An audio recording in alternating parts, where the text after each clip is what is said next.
All right, now I want to talk to you about setting up your autoresponder. Okay, now if you set up your autoresponder properly, it can pay you for years to come. Okay, it really can. If you set it up properly, it can pay you for years to come. There's many reasons for this, but the main thing is once someone's on your list, so long as they stay on your list, you can mail to them for years to come. Okay? And you can do it either through follow-up messages that go out over time or as just straight up broadcast messages where you're going to mail your entire list. So, when you're setting up your autoresponder, the very first thing that you need to do is you create a list. So I'll go ahead and I'll show you inside of Aweber just so how easy that it is. I'm in Aweber right now, okay? And what you do is you can see over here it says create and manage lists. So I'm going to just go ahead and create a new list. Show you how easy that it is. Now the very first thing it's going to ask you for a list name. I'm going to say it's my test list.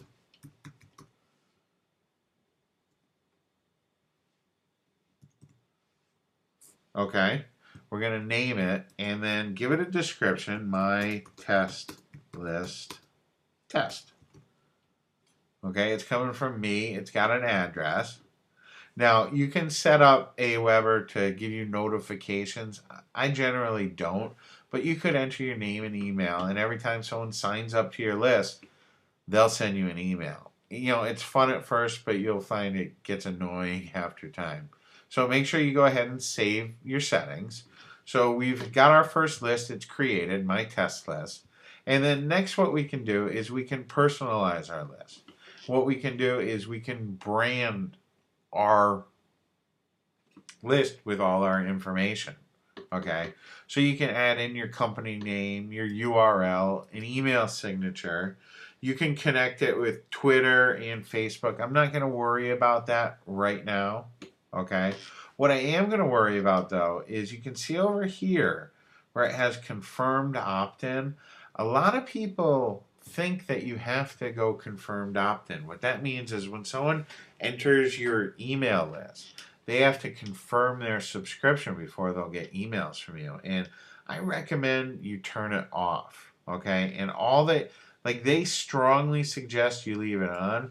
I suggest you go ahead and click on the off button and tell them, yes, I do want it off, because you're going to get more sign up. You're going to get more people on your list that way. Because too often an email can get blocked or just doesn't get through. And if it's your confirmation email, those people are going to never get the information from you that they signed up for. So I recommend you have it off and then go ahead and click on Save Settings. Okay? Now, once you've got your list created, the very next thing that you want to do is you want to create a web form. Now, Aweber is very cool. Aweber is very cool with their web forms. Okay, they have a lot of different designs.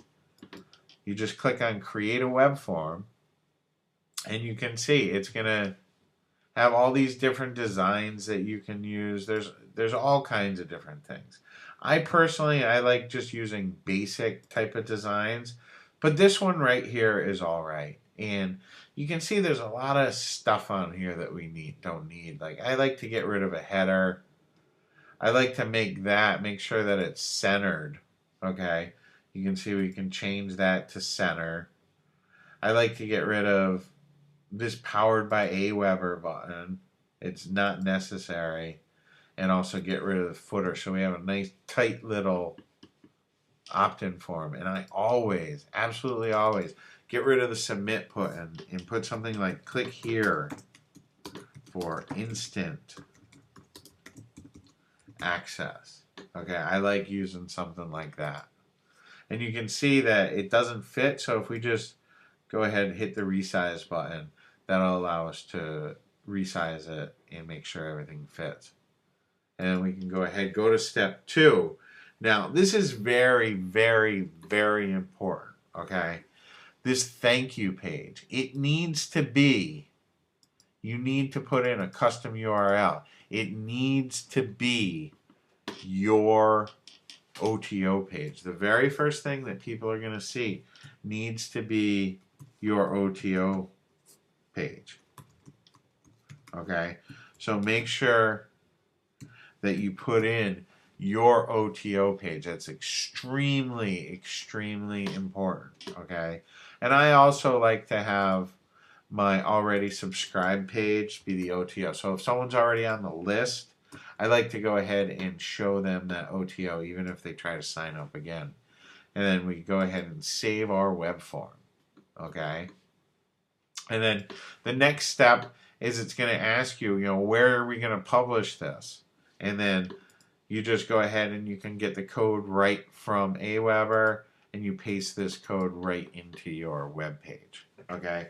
It's really easy to do. But like I said, the most important part about this is to absolutely make sure that the very first thing that people see after they opt in is your OTO page. That's very important. Okay? The next thing that you're going to do is you're going to add follow-up autoresponders that are going to go out over time. Okay? You can have anywhere between 1 and 100 different follow-up messages that go out to subscribers over time. Now, the very first message needs to deliver what you promise on your squeeze page. So if you're giving away a report, make sure that that first message that they get is the link to that free report. So the way that we set up follow-up messages in Aweber is we just go to messages and then follow-up. Okay? And what we're going to do is we're going to create a follow-up message. So if we just click on, I like to just create plain text messages as opposed to HTML, but that's okay.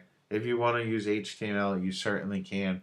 And what you do is you put in a subject line. Mine is going to be, thanks for signing up.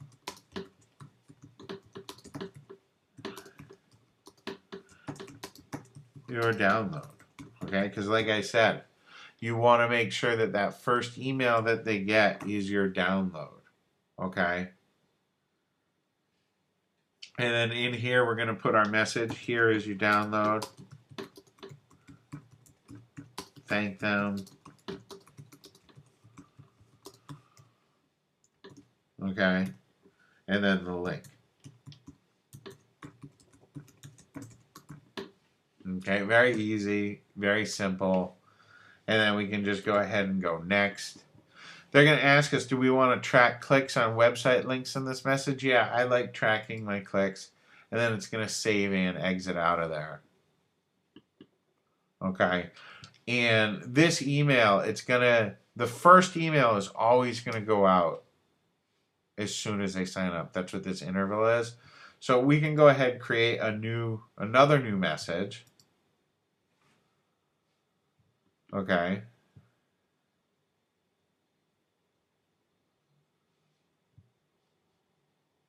And we can go, this is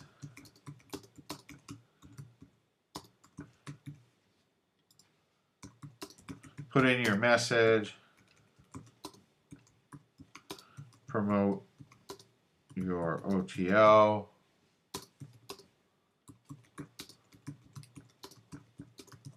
your list, and tell about yourself and how you got involved. Okay? And then we'll save this, and then we'll see on the next page what we're going to be able to do is it's going to say, hey, when is this going to go out? We want to send this one day after the previous message. Okay? We can choose when it's going to be sent. I generally don't do that. Okay, but you can decide, hey, do you want to skip days? Do you want to only send it on their local time? What time do you want to send this by? All kinds of neat things. Okay, but the important thing is we're going to load up. Okay, we're going to load up our autoresponder messages that go ahead and deliver, right? That deliver our messages out over time. Okay, like I said, that first email message needs to deliver what you promise on your squeeze page. All right. Your follow-up messages. It should be a combination of free information and promotional messages. Okay. It shouldn't all be promotional and it shouldn't all be free. Your first few messages, though, They should not promote any affiliate offers at all. Okay? You should only be promoting your own offers, either your OTO or your upsell, okay, or any other products that are related that you own. But don't send off traffic to an affiliate offer. And get personal with your list. Share some stories and interact with them. Don't just sell to them, okay? A list is living. It's not just numbers. There's people on those lists. Get interaction. Ask questions of your list. Interact with them. Be personal. And you're going to find your list will treat you very well.